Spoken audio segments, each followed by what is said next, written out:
The science of reading people ایک ایسی کتاب ہے جو انسانی رویوں، چہرے کے تاثرات، باڈی لینگویج اور گفتگو کے انداز کو سمجھنے کے اصول سکھاتی ہے۔ اس کتاب کا بنیادی خیال یہ ہے کہ انسان صرف اپنے الفاظ سے نہیں بلکہ اپنے جسم، آنکھوں، آواز اور چھوٹے چھوٹے اشاروں سے بھی اپنی اصل شخصیت ظاہر کرتا ہے۔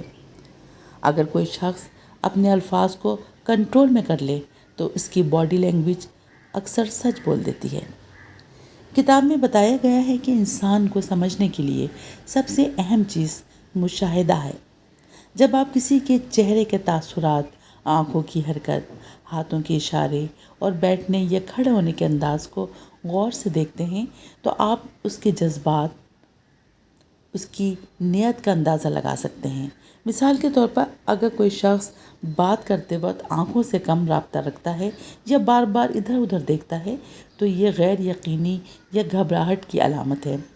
اس طرح اگر کوئی شخص سیدھا کھڑا ہو کر پرسکون انداز میں بات کرے تو یہ اعتماد کی علامت سمجھا جاتا ہے۔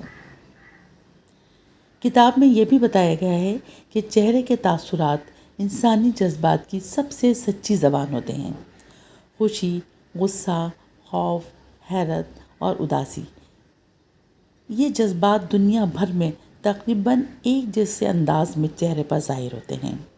اس لیے اگر کوئی شخص اپنے جذبات چھپانے کی کوشش کرے تب بھی اس کے چہرے کے باریک اشارے حقیقت کو ظاہر کر دیتے ہیں۔ ایک اہم حصہ اس کتاب کا باڈی لینگویج ریڈنگ ہے، جس میں بتایا گیا ہے کہ ہاتھوں کی حرکت، بیٹھنے کا انداز اور جسم کی سمت بھی بہت کچھ بتاتی ہے۔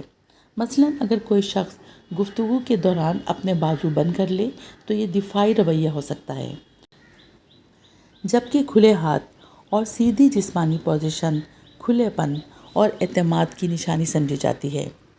اسی طرح پیروں کی سمت بھی بتاتی ہے کہ انسان کس طرف جانا چاہتا ہے یا اس کی دلچسپی کہاں ہے۔ کتاب میں آواز کے انداز پر بھی روشنی ڈالی گئی ہے۔ کسی شخص کے بولنے کی رفتار، آواز کی اونچائی اور وقفے اس کے جذبات اور شخصیت کے بارے میں اہم اشارے دیتے ہیں۔ تیز اور بار بار بدلتی آواز گھبراہٹ یا بے چینی ظاہر کر سکتی ہے، جبکہ متوازن اور نرم آواز اعتماد اور سکون کی علامت ہوتی ہے۔ اس کتاب میں یہ بھی سمجھایا گیا ہے کہ لوگوں کو پڑھنے کا مطلب صرف انہیں پرکھنا نہیں بلکہ اپنے بہتر تعلقات بنانا ہے۔ جب آپ کسی شخص کے جذبات کو بہتر طور پر سمجھ لیتے ہیں تو آپ اس کے ساتھ زیادہ مؤثر طریقے سے بات کر سکتے ہیں، اس کی ضرورت کو سمجھ سکتے ہیں اور غلط فہمیوں سے بچ سکتے ہیں۔ کتاب یہ بھی بتاتی ہے کہ ہر انسان کی شخصیت مکمل طور پر ایک جیسی نہیں ہوتی، اس لیے کسی ایک اشارے پر فوری فیصلہ نہیں کرنا چاہیے۔ کسی بھی شخص کو سمجھنے کے لیے کئی اشاروں کو ایک ساتھ دیکھنا ضروری ہے تاکہ درست نتیجہ نکالا جا سکے۔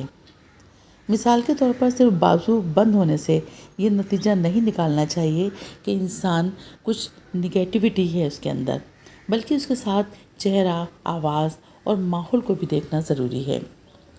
آخر میں کتاب کا پیغام یہ ہے کہ اگر انسان لوگوں کو صحیح طریقے سے پڑھنا سیکھ لے تو وہ اپنی ذاتی اور پیشہ ورانہ زندگی میں بہتر فیصلے کر سکتا ہے۔ یہ صلاحیت نہ صرف رشتوں کو مضبوط بناتی ہے بلکہ دھوکے اور غلط فہمیوں سے بھی بچاتی ہے۔ دی سائنس آف ریڈنگ پیپل دراصل انسان کو یہ سکھاتی ہے کہ الفاظ کے پیچھے چھپی ہوئی حقیقت کو کیسے سمجھا جائے اور انسان کو زیادہ گہرائی سے کیسے جاننا چاہیے۔